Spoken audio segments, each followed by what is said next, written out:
अस्सलाम वालेकुम। एनमैप का एडवांस पोर्ट स्कैन करूँ पढ़ेंगे। शुरू करते हैं इंट्रोडक्शन के साथ। मशीन में ऑलरेडी स्टार्ट कर चुका हूँ। तो टीसीपी के हेडर के अंदर हमने ये फ्लैग्स देखे थे पिछले रूम के भी अंदर, जब हमने टीसीपी का कनेक्ट और सेंड स्कैन और यूडीपी स्कैन, यूडीपी नहीं तो मतलब रिलेटेड तो ये टीसीपी का क्योंकि हेडर है तो टीसीपी में हमने ये चीज़ें देखी थी। ठीक है, तो आज हम देखेंगे कि जब ये टीसीपी का हेडर बनाया गया था तब ये एक्सपेक्टेड था कि कोई इसको मिसयूज़ नहीं करेगा, but later on security researchers ने इन फ्लैग की वैल्यूज़ को मल्टीपल डिफरेंट सिचुएशंस में डिफरेंट तरीके से सेट करके चेक करने की कोशिश की कि जो नेक्स्ट सिस्टम है वो कैसे बिहेव करेगा। फॉर एग्जांपल कि जैसे आप अभी कोई कनेक्शन इस्टेब्लिश हुआ भी नहीं है और आप एक्नॉलेजमेंट का फ्लैग दूसरे सिस्टम को सेंड कर दो, मतलब टीसीपी का पैकेट सेंड करो विद दिस एक्नॉलेजमेंट का फ्लैग जो है इसको आप वन कर दो, ऑन करके सेंड कर दो। तो ये बिल्कुल ऐसे ही है कि आपसे कोई बात भी नहीं कर रहा, ठीक है, और आप किसी के पास जाके कह दें कि जैसा है यू आप बात करें, मैं कंटिन्यू करें, मैं सुन रहा हूँ। तो नेक्स्ट पर्सन ऑब्वियसली बड़ा स्ट्रेंज बिहेव करेगा कि मैंने तो आपसे बात स्टार्ट ही नहीं की, तो फिर आपने मुझे एक्नॉलेजमेंट का पैकेट क्यों सेंड किया है। तो आज हम ये डिफरेंट स्कैन टाइप्स हैं वो पढ़ेंगे, नल, फिन, एक्समैस, मेमन, एक, विंडो, कस्टम, और इसके अलावा अपनी आईपी एड्रेस को छुपाने के जो कुछ तरीके हैं और फाइल वार इवेजन के जो तरीके हैं वो हम आज पढ़ लेंगे। तो आउटलाइन में यही चीज़ थी। तो टास्क 2 की मशीन हम स्टार्ट कर चुके हैं। टास्क 2 में जो क्या है, सबसे पहले नल स्कैन को हमने पढ़ना है। ठीक है, इस टास्क के अंदर ये 3 चीज़ें हैं, नल, फिन और एक्समैस। तो नल स्कैन में क्या होता है, जब आप एनमैप की मदद से नल स्कैन करना है तो -SN का स्विच यूज़ करना है। नल स्कैन के अंदर ये जितनी भी बिट्स थी ना फ्लैग की, 6 बिट्स है ना, अर्जेंट, एक, ये वाली सारी मिला के, तो आप सारी की सारी बिट्स को ज़ीरो कर देते हैं। ठीक है, और इसको आप कह सकते हो कि ऐसा टीसीपी का पैकेट कि जिसका कोई फ्लैग सेट नहीं है। इसको जब आप दूसरी मशीन में, फॉर एग्जांपल हम अगर पोर्ट स्कैनिंग कर रहे हैं तो ये आपका सिस्टम है अटैकर का, ये विक्टिम का सिस्टम है। इसके ऊपर अगर आप नल स्कैन वाला पैकेट सेंड कर दोगे एनमैप का जिसका कोई भी फ्लैग ओपन नहीं है, ठीक है, तो दूसरा सिस्टम आपको, अगर तो उसकी पोर्ट ओपन है, कोई रिप्लाई नहीं आएगा। ठीक है, और इन केस के उसकी पोर्ट क्लोज है तो आपको रीसेट या एक्नॉलेजमेंट का पैकेट सेंड कर देगा। तो इसका क्या मतलब है कि अगर आपको किसी पोर्ट से रीसेट या एक्नॉलेजमेंट का पैकेट आ रहा है नल के केस में, तो इसका मतलब ये है कि दूसरी मशीन जो है उसकी ये वाली पोर्ट्स क्लोज हैं, और यू कैन एक्सपेक्ट कि जो बाकी है ना वो या तो फायरवॉल ब्लॉक कर रहा है या वो विद पोर्ट्स ही ओपन है। ठीक है, तो ओपन और फिल्टर्ड के दरमियान यू आर कन्फ्यूज, क्लोज का आपको एक्यूरेटली पता है, तो देन यू कैन प्रोब, मतलब नेक्स्ट स्टेप्स के ये जो मुझे जिनकी तरफ से रीसेट एक्ट नहीं आया उनका क्या इशू है। तो इस तरीके से देखें जी, आप ओपन और फिल्टर्ड में कंफ्यूज है, तो क्लोज का तो आपको कंफर्म है कि क्लोज है। ठीक हो गई बात। तो अगेन एनमैप को ये वाला स्कैन रन करने के लिए रूट की प्रिविलेजेस रिक्वायर्ड है। फिर जी फिनिश का स्कैन, जिसमें आप सिर्फ फिन का स्कैन जो फ्लैग है उसे ऑन करते हैं, बाकी आप चीज़ें बंद कर देते हैं।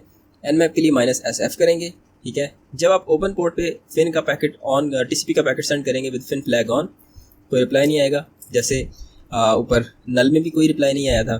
ठीक है, बट अगेन अगर आप क्लोज के ऊपर सेंड करेंगे तो रिप्लाई में आपके पास रीसेट और एक्नॉलेजमेंट का पैकेट आ जाएगा। तो इसमें भी आप देखें ओपन या फिल्टर्ड की आपको एग्जांपल दे रहा है। The result is quite similar to result we obtained earlier using null scan. ठीक है, तो दोनों एक तरह से काम करते हैं, तो बट ये है कि कुछ सिनेरियोज में मे बी एक काम ना करे तो आप दूसरे को ट्राई कर सकते हैं। नॉर्मली ये केसेस हैं जहाँ पे फायरवॉल इवेजन होती है, वहाँ पे ये वाला मेथड्स ज़्यादा, फायरवॉल लगी होती है वहाँ पे आप ये मेथड्स कॉमनली यूज़ करते हैं। Next one is Xmas scan. Xmas के अंदर ये जो 3 है ना, फिनिश, पुश और अर्जेंट के फ्लैग, ये साइमल्टेनियसली आप सेट कर देते हैं। ठीक है, और इसको नाम दिया गया था क्रिसमस ट्री लाइट्स की वजह से। ठीक है, we are not concern with that. इसमें भी सिर्फ आप ये चीज़ें देखें कि अगर आप तीनों फ्लैग ऑन करके सेंड कर दोगे, ओपन पोर्ट के ऊपर कोई रिप्लाई नहीं आएगा, क्लोज के ऊपर सेंड करेंगे तो आपके पास उसी तरीके से रीसेट और एक का रिप्लाई आ गया। तो इसका क्या मतलब है कि जो ओवरऑल बिहेवियर है उसके लिहाज से अगर आप तीनों को कंपेयर करेंगे तो ऑल 3 आर सेम। ठीक है, और ये आपको यहाँ पे रिजल्ट्स भी तकरीबन प्रीटी मच सेम देते हैं। The results are similar to null scan and the FIN scan. ठीक है, तो on the scenario where the 3 scan types can be efficient is when scanning a target behind a stateless या non stateful firewall. ठीक है, stateless और स्टेटफुल firewall का क्या फ़र्क है कि stateless firewall will check if the incoming packets has SYN flag set to detect a connection attempt. ठीक है, using a flag combination that does not match the SYN packet makes it possible to deceive the firewall and reach the system behind it. However, a stateful firewall will practically block all such crafted packets and render this kind of scan useless. अब देखें जी, 2 types हैं firewalls की, एक स्टेटफुल होती है और एक stateless होती है। ठीक है, अब इन्होंने क्या कहा है कि जो अब अक्सर ऐसा होता है ना कि फायरवॉल का क्या मकसद है कि बाहर से कनेक्शन जो है ना किसी पोर्ट पे अगर वो नहीं अलाउ कर रहे, फॉर एग्जांपल एसएसएच अलाउ नहीं कर रहे, तो वो चाह रहे होते हैं, उन्होंने फायरवॉल से आपको ब्लॉक किया होता है। तो स्टेटलेस आपको कैसे ब्लॉक करती है? अगर आपने इनकमिंग में कोई भी सिन का पैकेट सेंड किया ना, कनेक्शन एस्टेब्लिशमेंट की रिक्वेस्ट सेंड की, ठीक है, आपको ब्लॉक कर देगी। स्टेटफुल को तो वैसे ही पता चल जाता है, स्टेटफुल इज काइंड ऑफ कि अगर कनेक्शन जो है ना वो अंदर की साइड से एस्टेब्लिश होना चाहिए, बाहर की तरफ से कनेक्शन अटैम्प्ट हो ही नहीं सकती। तो फायरवॉल अगर स्टेटफुल है तो फिर तो ये वाला प्रोसीजर भी वर्क नहीं करेगा, नल, एक्समैस और फिन वाला। अगर तो स्टेटलेस है तो देन देयर आर चांसेस कि ये वर्क कर जाए। अब देखिए नल स्कैन में कितने फ्लैग सेट थे? एक भी सेट नहीं था। फिनिश में कितने सेट थे? फिन स्कैन के अंदर एक टाइम के ऊपर एक ही सेट था, सिर्फ फिनिश वाला, ठीक है। एक्समैस में कितने थे? 3, अर्जेंट का, पुश का और एक्नॉलेज का, आई थिंक सो 3। तो अब उन्होंने कहा वीएम स्टार्ट करें और उसके बाद क्या करना है, फिन स्कैन लॉन्च करना है आपने टारगेट वीएम के अगेंस्ट, और उसके बाद देखें कि कितनी पोर्ट्स ओपन या फिल्टर्ड आती हैं। देन आपको रिपीट करना है नल स्कैन टारगेट वीएम के अगेंस्ट, ठीक है। एक दफ़ा फिन स्कैन लॉन्च करें और एक दफ़ा नल स्कैन। तो SN और SF आपको लॉन्च करने हैं इस IP के अगेंस्ट। तो अभी हम टर्मिनल को ओपन कर लेते हैं, ठीक है, ऑलरेडी ओपन है। तो पहले हमें क्या क्या कहा गया है कि हमने फिन स्कैन चलाना है एक तो, ठीक है, ये हो गया, और -T5 कर देते हैं स्पीड को इंक्रीज़ करने के लिए। ठीक हो गई बात। अब हम इसको करते हैं एंटर, ओके। तो हमें शुरू में सूडो लगाना है, देन हम दूसरा स्कैन भी जो है उसे भी साथ ही चला देते हैं, जिसमें है sudo nmap -s n ip और -T5 जी परफॉर्मेंस के लिए होता है, और ये it's a kind of fast one. तो आप ये कर दें। सॉरी, मैं पासवर्ड कैप्स लॉक ऑन था, दोबारा से लिख देता हूँ, ठीक है। तो ये देखें जी, फिन स्कैन के अंदर ये पोर्ट्स ओपन आई हैं। क्वेश्चन क्या है कि how many ports are appear as open / filter? 7। अब नल स्कैन से हमें यही इसी मशीन के ऊपर स्कैन को रिपीट करना था। तो नल में कितनी है ये? तो बोथ गिव अस 7 इन दी रिजल्ट्स के 7 पोर्ट्स ओपन है, ठीक है। तो ये हम नल जिसमें कोई फ्लैग ऑन नहीं होता, फिनिश के अंदर फिनिश का सिर्फ फ्लैग आप ऑन रखते हो, और तीसरा जो था उसमें एक्समैस है उसमें आपको 3 फ्लैग्स को ऑन रखना होता है। और अब हम इस मशीन को क्लोज करके इसको ऑन कर देते हैं ताकि हम टास्क पे जब पहुँचें तो मशीन हमारी ऑन हुई हो। अब है TCP का मेमन स्कैन, ठीक है, ओके। ये अब कहा जाता है कि ये BST की जो ना ड्राइव सिस्टम थे ना, उसके ऊपर ये थोड़ा सा अच्छा काम करता था। 1996 में यूरियल मेमन के नाम से ये स्कैन बना था। तो इसमें होता क्या है जी कि अगर तो TCP की पोर्ट ओपन है या क्लोज है, इसने आपको, इसका मतलब बिहेवियर ये होता है इस मेमन स्कैन का कि आपको जो एंड सिस्टम है उसने रीसेट का पैकेट ही सेंड करना होता है, सही है। तो अगर तो वहाँ पे फायरवॉल चल रही है तो वो आपको कोई रिस्पांस नहीं देगी। अगर रिस्पांस नहीं आए जिन जिन पोर्ट्स के, इसका क्या मतलब है कि वो वाली उन पोर्ट्स के ऊपर फायरवॉल चल रही है और बाकी पोर्ट्स जो है ना वो या क्लोज हैं तो या ओपन है, फायरवॉल ने उनको ब्लॉक नहीं किया हुआ, ठीक है। तो then we can go for those ports. आप फायरवॉल की ब्लॉक पोर्ट को छोड़ के बाकियों में इंटरेस्टेड हो जाते हैं, ओके। इसे हम एक दफ़ा दोबारा पढ़ भी लेते हैं। देखिए, regardless of the port is open और या क्लोज, ये आपको रीसेट का पैकेट ही सेंड करता है। तो ये कोई भी ओपन पोर्ट आपको डिस्कवर करके नहीं देता सिस्टम के अंदर। This type of scan is not the first scan one would take to discover a system. However, it is important to know about it as you don't know when it would come in handy. ये मतलब इन्हें भी नहीं पता कि ये कब इस्तेमाल हो जाएगा।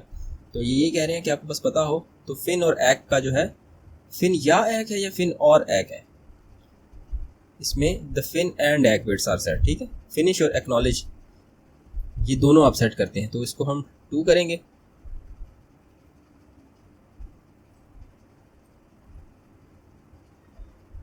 टास्क 4 है टीसीपी का एक्नॉलेजमेंट विंडो और custom scan.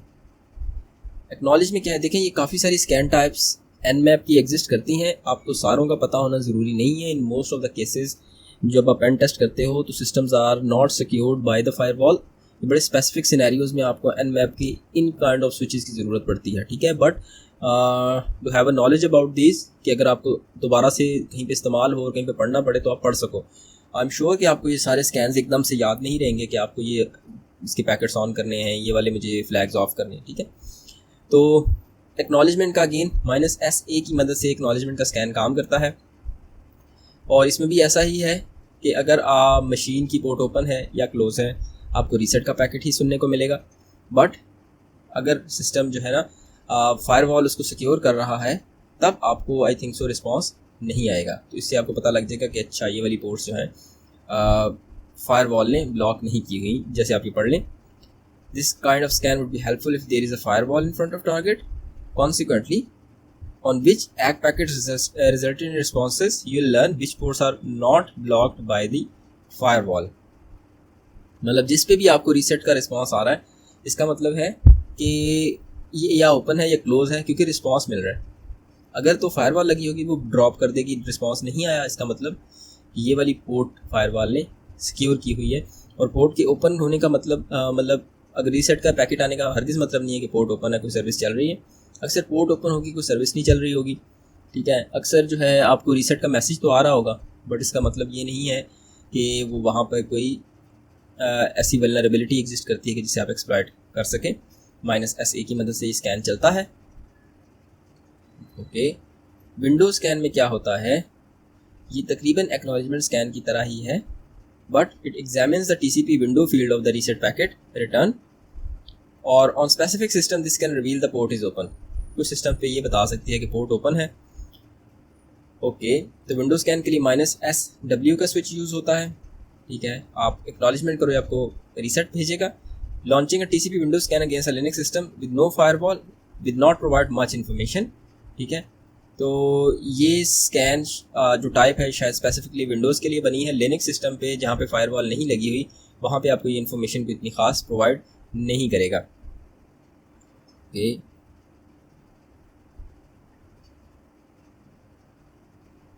however, if we repeat our Windows scan against a server behind a firewall, we expect to get more satisfying results. In the console, TCP Windows scan pointed that 3 ports are detected as closed. This is in contrast with the ACK scan that labeled the same 3 ports as unfiltered. Although we know that these 3 ports are not closed, we realize that they responded differently, indicating that firewall does not block them. तो अब ऊपर जो आ रहा था x scan में, वो इनकी state आ रही थी, कौन सी स्टेट आ रही थी, फिल्टर्ड या अनफिल्टर्ड, ठीक है, अनफिल्टर्ड की स्टेट आ रही थी। तो इसके अंदर जो है विंडो स्कैन के अंदर इसकी जो स्टेट आई है वो हमारे पास क्लोज्ड आई है। तो इन्होंने यही बात की है कि अगर तो फायरवॉल नहीं लगी हुई ना, तो फिर तो एज सच हमें कोई खातिर खा इसका फ़ायदा नहीं है, क्योंकि वो ओपन है या क्लोज हमें रीसेट का ही जवाब मिलेगा। अगर फायरवॉल लगी हुई है तो जिन जिन पैकेट्स को वो ब्लॉक करता जाएगा उसका हमें पता चलता जाएगा कि ये इन पोर्ट्स को फायरवॉल ने सिक्योर किया हुआ। कस्टम स्कैन में अगर आप कोई अपने स्विचेस ट्राई करना चाहते हैं अपने स्पेसिफिक सिस्टम पे, तो आपने माइनस स्कैन फ्लैग्स को जो है स्विच यूज़ करें और आगे जितने टाइप से आपने यूज़ करने हैं वो लिख दें। जैसे रीसेट सिन फिन लिख दिया इसमें, ठीक है। अगर आपको सारे फ्लैग यूज़ करने हैं तो अर्जेंट, एक्, पुश, रीसेट, सिन फिन सारे हो गए, ठीक है। तो इसे आप ट्राई कर सकते हो कि आपको सिस्टम कैसे रिस्पॉन्ड करता है। TCP का जो विंडो वाला स्कैन था उसमें क्या होता है, कितने फ्लैग सेट हैं विंडो का हमने यहाँ पढ़ा था। आप सिर्फ एक्नॉलेजमेंट का पैकेट सेंड करते हैं, ठीक है। इसे 1 कर देते हैं।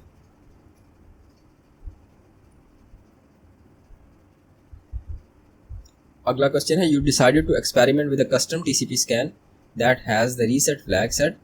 What would you add after -scan flag? अगर सिर्फ एक ही आपने ट्राई करना है तो आप रीसेट लिखोगे, रीसेट वाला अगर ट्राई करना है तो। The VM received an update to its firewall rule set. A new port is not allowed by the firewall. After you make sure that you have terminated the VM from task 2. Start the VM for this task. Launch the text box if you haven't already. Once both are ready, open the terminal and use nmap to launch an xscan against target VM. अब हमें xscan को जी run करना है target VM के ऊपर. IP ये है. Acknowledgement का स्कैन जो है -SA की मदद से चलता है. तो हम क्या करेंगे जी, हम SA लिखेंगे, उसके बाद IP, और हम इसे एंटर प्रेस करते हैं. तो हमें यहाँ पे बताना है कि क्या क्या बताना है, कितनी अनफिल्टर्ड पोर्ट्स हैं, 1 2 3 4.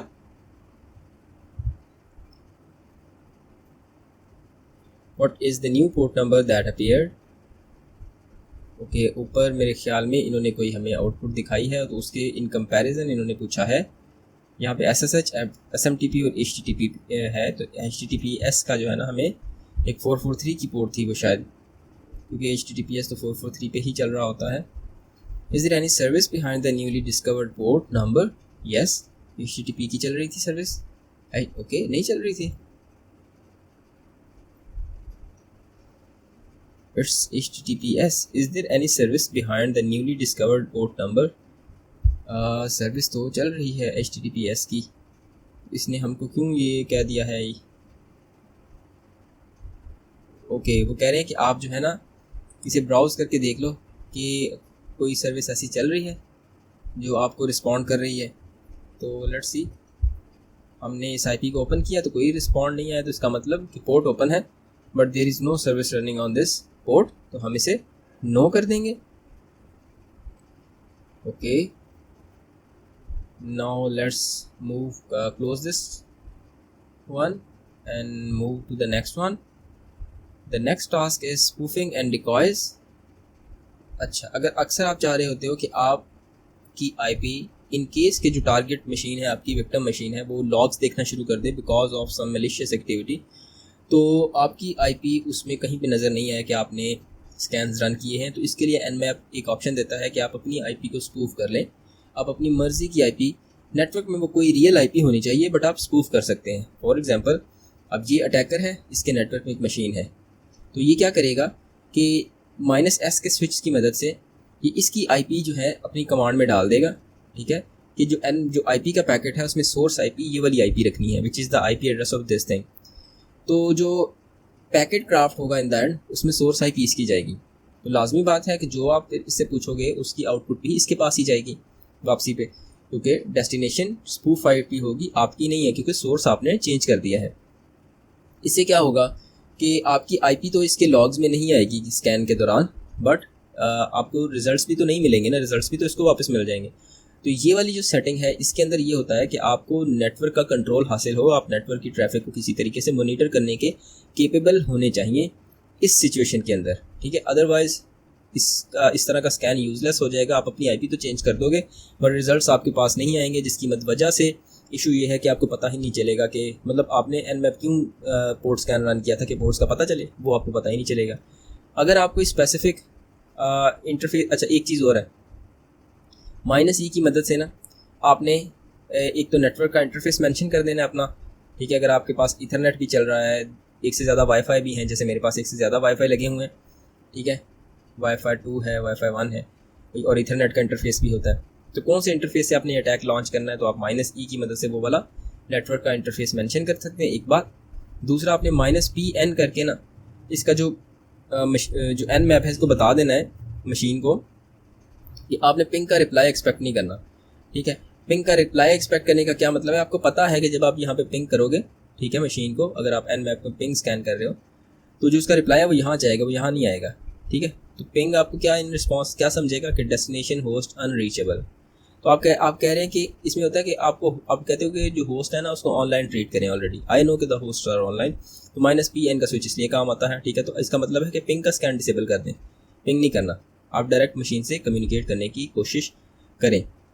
तो वर्थ रिपीटिंग है कि अगर आपके पास नेटवर्क का कंट्रोल नहीं है तो आप रिस्पॉन्सेज को रीड नहीं कर सकते, और उसकी वजह से क्या इशू बनेगा, आपको पता नहीं है कि nmap का जो रिस्पॉन्स आया है वो उसमें पोर्ट्स ओपन मिली हैं या क्लोज मिली हैं. अगर आप सिर्फ एक सेम सबनेट में काम कर रहे हो तो उसमें आपको पता है डिसरप्ट डेटा लिंक लेयर की मदद से कम्युनिकेशन होती है, और मैक एड्रेसेस यूज़ होते हैं। और अगर आप चाह रहे हो कि आपका मैक एड्रेस नहीं आए तो आप अपना मैक एड्रेस को भी स्पूफ कर सकते हैं, -- स्पूफ डैश मैक, और उसके बाद स्पूफ मैक एड्रेस आपको यहाँ लिखना है।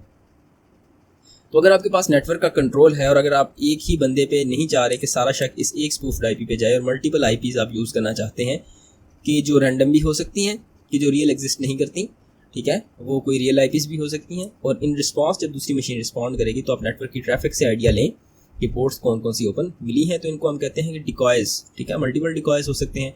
-d की मदद से ये काम होगा। अब इधर देखें कितनी आईपीज़ लिखी हैं, एक कोई स्पेशल मेंशन कर दी, बेशक नेटवर्क में है नहीं है, 2, फिर 2 आईपीज़ रैंडम जनरेट की और एक मी करके आपने indicate that your IP address should appear in the third order, ठीक है, और आपकी अपनी आईपी भी आपने एक दफ़ा ऐड कर दी इन रैंडम, ठीक है। और इससे क्या हुआ कि मल्टीपल आईपी से आप दूसरी मशीन को पिंग का स्कैन कर रहे हो मल्टीपल डिकॉय से, उसकी लॉग फाइल में हर आईपी एड्रेस की वैल्यू आ जाएगी। What do you need to add to the command to make the scan appear as if it is coming from the source IP this instead of your IP address. तो हम क्या करेंगे, हमने देखा था कि -s के स्विच की मदद से हम आईपी को स्पूफ कर सकते हैं। तो -s करके स्पेस देंगे और आईपी लिखें। What do you need to add to the command this to make the scan appear if the is coming from the source IP this and this in addition to your IP address? Okay, अब देखें जी कि वो कह रहे हैं कि इन 2 IP addresses से scan launch करना है, ठीक है। -d डिकॉयज़ के लिए अगर एक से ज़्यादा IP आपने चाह रहे हैं तो आप ऐसे करो 1-2, ठीक है, और इनके दरमियान आप कॉमा लगाएंगे, और अगर आपने अपनी भी IP लिखनी है तो आप मी कर दें, ठीक हो गई। अब आते हैं फ्रेगमेंटेड पैकेट्स की तरफ। वी नो कि फायरवॉल्स क्या होती हैं। फायरवॉल एक ऐसा पीस ऑफ सॉफ्टवेयर है या हार्डवेयर भी हो सकता है जो ट्रैफिक्स को, या जो इनकमिंग ट्रैफिक है या आउटगोइंग ट्रैफिक है उसको पास थ्रू करती हैं या ड्रॉप कर देती हैं या ब्लॉक कर देती हैं, ठीक है, और उसके अगेंस्ट को अलर्ट जनरेट करते हैं इफ़ दे फाउंड दैट कि वो कोई भी रूल जो फायरवॉल के अंदर लिखा है उसे वायलेट कर रहा है।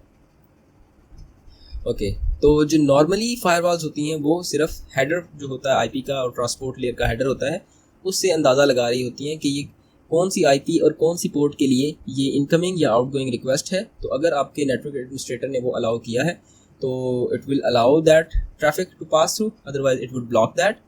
तो आजकल तो और ये डाटा को नहीं देखती, बट जो नई फायरवॉल्स हैं जैसे नेक्स्ट जनरेशन फायरवॉल्स हैं, they look for the data as well in the transport layer कि क्या डेटा कम्युनिकेट हो रहा है।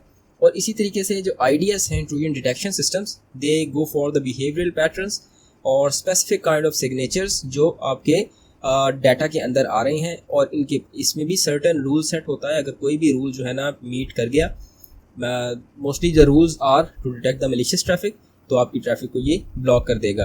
तो आपने आईडीएस और फायरवॉल को कैसे बाईपास करना है, कौन सी रूल्स, मतलब आप देखें फायरवॉल या आईडीएस के रूल्स तो आपके कंट्रोल में नहीं है, तो एनमैप को आप कैसे फाइन ट्यून करेंगे कि आपकी ट्रैफिक उससे पास थ्रू हो सके, ठीक है। अभी तक हमने फायरवॉल में ये चीज़ तो ज़रूर देखी है कि फायरवॉल अगर चल रही है तो उसे हमने इवेट करके सिर्फ ये कैसे मालूम करना है कि कौन सी पोर्ट्स ओपन है, ठीक है, कौन सी पोर्ट्स क्लोज हैं, कौन से नेटवर्क में मशीन्स ऑन है ऑफ है।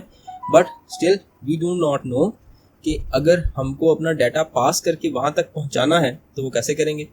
तो अभी हम वो देखेंगे। इसमें पहला कॉन्सेप्ट है फ्रेगमेंटेड पैकेट्स का। तो ओके जी, फ्रेगमेंटेड पैकेट्स में क्या होता है कि आप जैसे ही -f का स्विच यूज़ करेंगे तो उससे आपका जो पैकेट है वो 2 सेगमेंट्स में डिवाइड हो जाएगा। अगर आप -f करेंगे, जितने भी f लगाएंगे उतने सेगमेंट्स में जो मल्टीपल ऑफ 8 हैं उसमें आपका पैकेट डिवाइड हो जाएगा। अब होता क्या है, ये कॉन्सेप्ट को अंडरस्टैंड करने के लिए इस तस्वीर को थोड़ा सा देखें कि जैसे ये OSI मॉडल में, या फिर इसको आप इंटरनेट स्टैक भी इसको कहते हैं, TCP/IP स्टैक कहते हैं, ठीक है।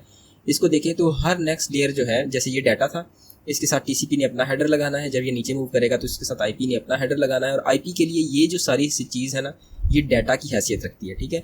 तो अगर आप IP के हेडर को क्लोजली देखें ना, तो इसके अंदर 6 लाइंस हैं जो इसका अपना हेडर है, 1 2 3 4 5 6, और 6 × 4 बाइट्स का डाटा है, तो 6 4 = 24 बाइट्स का डाटा इसका हेडर है। और उसके बाद जो है ये जो चीज़ है, ये वो हेडर होता है कि जो इसे मतलब इससे ऊपर वाली लेयर में जो TCP + डाटा जो वो चीज़ इनकैप्सुलेटेड होती है वो यहाँ पे इसके लिए एज अ डाटा की हैसियत रखती है, जो इसे ऊपर की लेयर से चीज़ मिलती है। तो अगर हम टिपिकली इसका पैकेट देखें, मैं अगर आपको दिखा भी दूं, सॉरी ये हमने शायद फर्स्ट वाले में देखा था इंट्रोडक्शन में, इसके अंदर टीसीपी का हेडर हमने देख लिया था। इसको एक नज़र दोबारा देख लें कि जैसे ये है 1 2 3 4 5 6, ठीक है। तो ये क्या है, डाटा जो है ये तो उसको ऊपर वाली लेयर से मिल रहा है ना। अपार्ट फ्रॉम दैट डाटा ये 6 जो है लाइंस हैं, अगेन 4 बाइट्स हैं, तो ये 24 बाइट्स का डाटा होगा। तो हम टीसीपी को जितने जब फ्रेगमेंट्स का यूज़ करेंगे, मतलब -f का मतलब है कि इसको मल्टीपल ऑफ 8 में आपको डिवाइड करना है, -f का मतलब है कि इसे मल्टीपल ऑफ 16 में डिवाइड करके आपने सेंड करना है नेटवर्क के ऊपर। और इसी तरीके से जब आप जितने -f बढ़ाते जाएंगे उतना उसकी डिवीजन भी बढ़ती जाएगी। और -mtu का मतलब होता है कि अगर आप ट्रांसमिशन यूनिट खुद से स्पेसिफाई करना चाहते हैं तो वो आप यहाँ पे लिख देंगे। ओके, अभी मैं आपको दिखाता हूँ कि जैसे इन्होंने कहा कि हमने अगर ये कमांड लिखे जिसमें सिंगल -f लगाया है, तो जो मेरे पास टीसीपी का हेडर था 24 बाइट्स का, वो डिवाइड हो जाएगा किसमें, 24 को अगर 3 पे 24 को मैं अगर डिवाइड करूँगा 8 पे, तो मेरे पास कितना आंसर आएगा 3, ठीक है। क्योंकि बिकॉज मैंने 1 टाइम -f लगाया है, तो इसका क्या मतलब है कि if I want to divide this in segments of 8 bytes, तो अब क्या हुआ कि 3 आईपी के फ्रेगमेंट बने, और हर कोई आईपी का जो फ्रेगमेंट था each has 20 bytes of IP header and 8 bytes of TCP header, क्योंकि हमने इसे 3 हिस्सों में डिवाइड कर दिया है, ठीक है। We can see the 3 fragments between 5th and 7th lines, ठीक है। अब इसके ऊपर की लाइंस भी अगेन मिसिंग है, जो आर्क की लाइंस हैं, तो ये 5th और 7th लाइन उस तरीके से बता रहे हैं। यहाँ पे आप देख सकते हैं कि पैकेट्स की फ्रेगमेंटेशन होके सेंड हुए थे दूसरी साइड पे, ठीक है, और वहाँ पे जाके फिर रीअसेंबली होगी, और अगेन जो आप क्या कहते हैं कि इनसे अंदाज़ा लगाएंगे कि ये जो पैकेट्स हैं इनको कंबाइन करके हमने कैसे यूज़ करना है। तो इन मोस्ट ऑफ द केसेस ये फायरवॉल को इवेट कर जाती हैं। तो अगर ये वही बात है, अगर -f और -f लगा दिया जाए तो फिर 2 दफ़ा का मतलब क्या है, मल्टीपल ऑफ 8 में 8 2 16, तो मल्टीपल ऑफ 16 में डाटा आपका सेंड होगा। इसका क्या मतलब कि 24 बाइट्स का जो टीसीपी का हेडर है वो कैसे ट्रांसमिट होगा, 16 के चंक्स में। तो पहले में 16 ट्रांसमिट हो जाएगा, फिर पीछे सिर्फ 8 बाइट्स बच जाएंगे, तो 8 बाइट्स जो है वो फिर नेक्स्ट में ट्रांसमिट हो जाएंगे, क्योंकि we are only left with the 8 bytes, ठीक है। तो इसी तरीके से अगर आप डाटा की लेंथ जो है वो चेंज करके बड़ा करना चाहते हो, इंक्रीज़ करना चाहते हैं, तो वो भी हम यहाँ पे लिख सकते हैं। अगर फॉर एग्जांपल कह रहे हैं कि टीसीपी का सेगमेंट साइज़ है 64 और आप -f मेंशन करते हैं, तो इसका क्या मतलब मल्टीपल ऑफ 16। तो 64 को अगर मैं 16 पे डिवाइड कर दूँ, तो इन्होंने पूछा कि कितने आईपी के फ्रेगमेंट बनेंगे। तो अगर आपको मैं करके दिखा दूँ यहाँ पे 64 डिवाइडेड बाय 64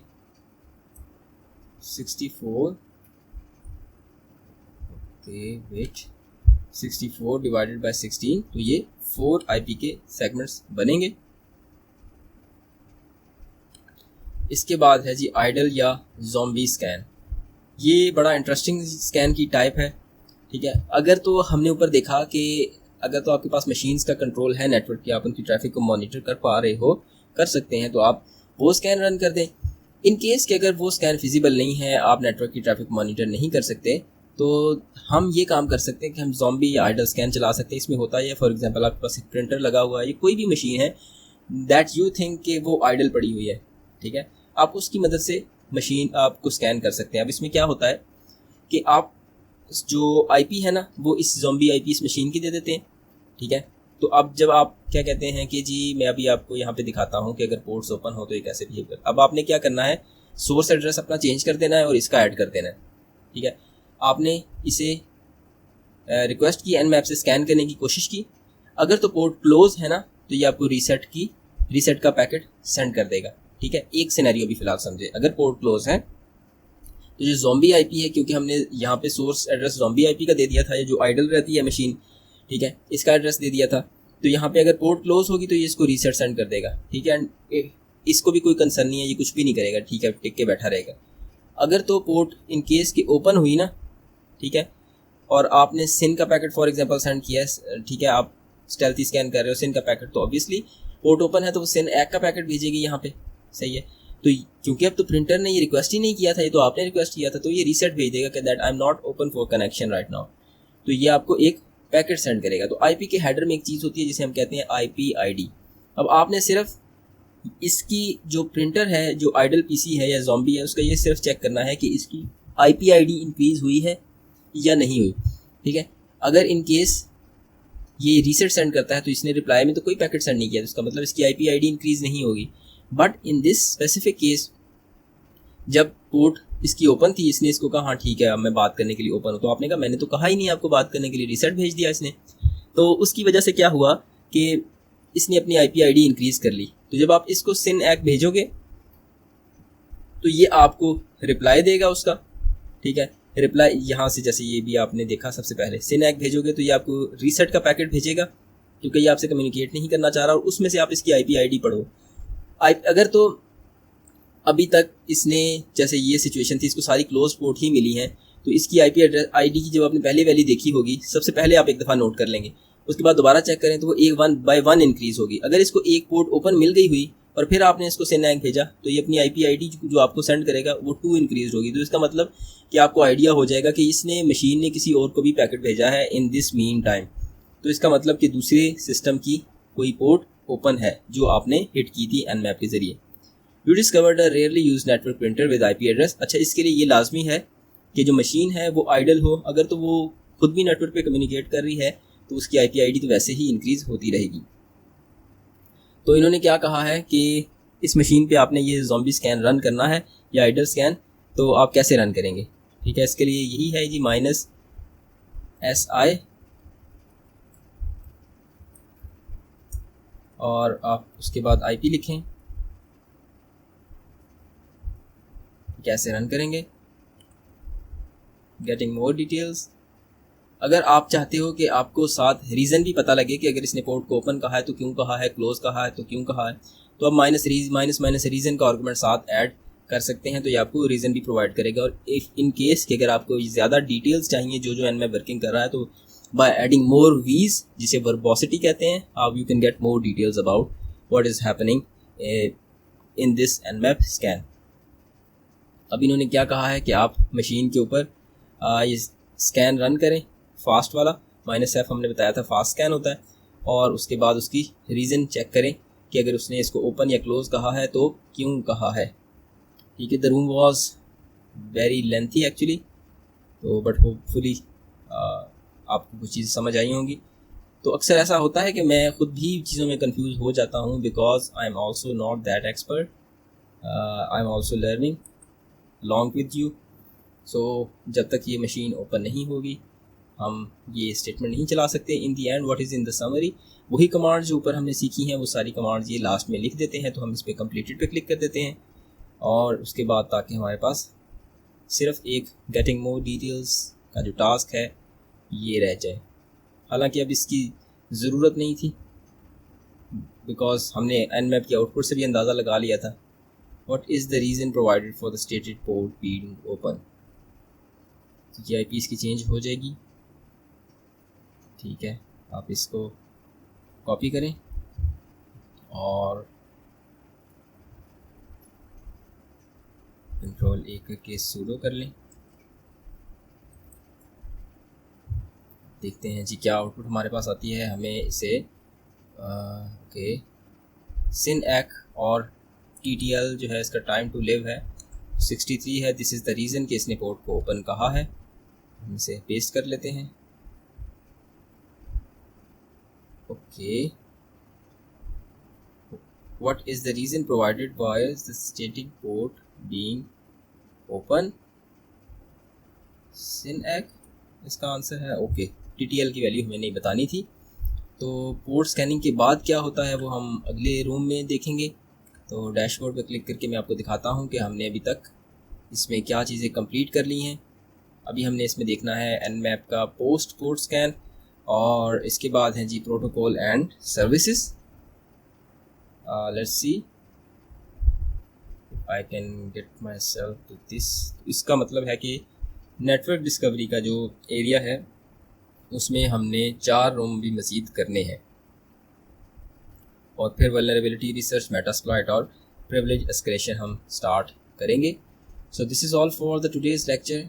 जज़ाकुमुल्लाहु खैर, will meet you in the next lecture soon इंशाअल्लाह। जज़ाकुमुल्लाहु खैर।